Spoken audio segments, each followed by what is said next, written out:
So some people say what we are having now is a paradigm shift, or it's a transformation. Actually, whether it be a paradigm shift or a transformation in human history, AI is new, but it's not something we have not seen. We have seen many revolutions in the past, and enterprises and humanities and communities have gone through those transformations many times. So it is new, but it is not unfamiliar. In enterprises, there are a lot of, actually probably 5 years ago, we had already started utilizing AI, but we are now limiting our conversation to generative AI. So I'm going to only address generative AI. Right? So since it came out in 2023, I believe in November, we started to explore what a tool can do, what it can bring to a business, what kind of value it has, and how do we tap in the value immediately, because we knew this was the day when AI becomes much easier for people to utilize.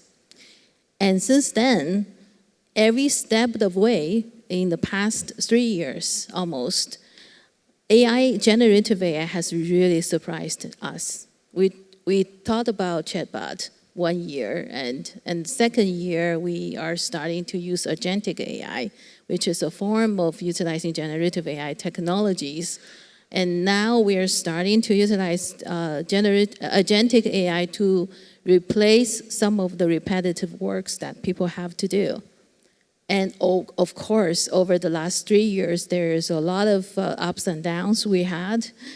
We found the values, we found the ways that we can implement the technology to bring business and customer values. We also had a lot of lessons learned, right? If I'm to summarize the lessons learned, and I think for enterprises, it's very important to start from a problem, as Zephyr just highlighted, and understand where the value is coming from first, and continuously evaluating that throughout the life cycle of the AI. And second, it's super important to upskill our people and make sure to train them so they understand how to utilize AI.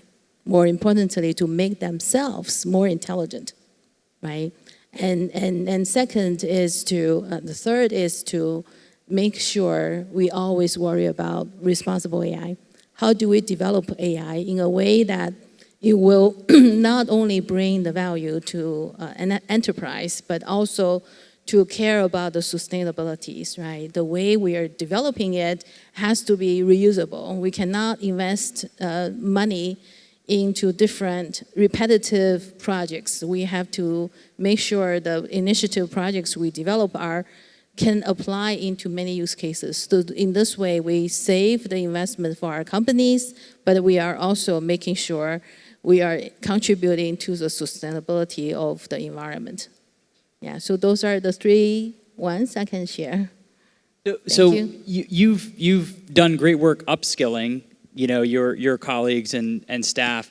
What's your advice for someone who wants to get started with AI? What would you tell them to do? Yes, started very quickly. Don't wait anymore. You heard it here first. And I think starting small is very important.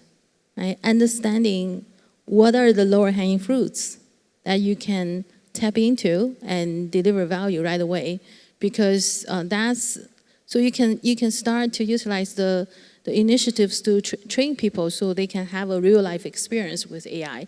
That's one. And second, we can use the lower hanging fruit to prove to people and to prove to our business leaders that we know how to do it, right?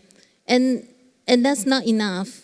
At the same time, it's also very important to understand where you are going into, what is your overarching goals utilizing AI. So it's looking at current moment, finding the lower hanging fruits, deliver right away, and get people started to understand the technology and how to use it, but also at the same time understanding what's down the road. Right? It's very difficult because it changes every day.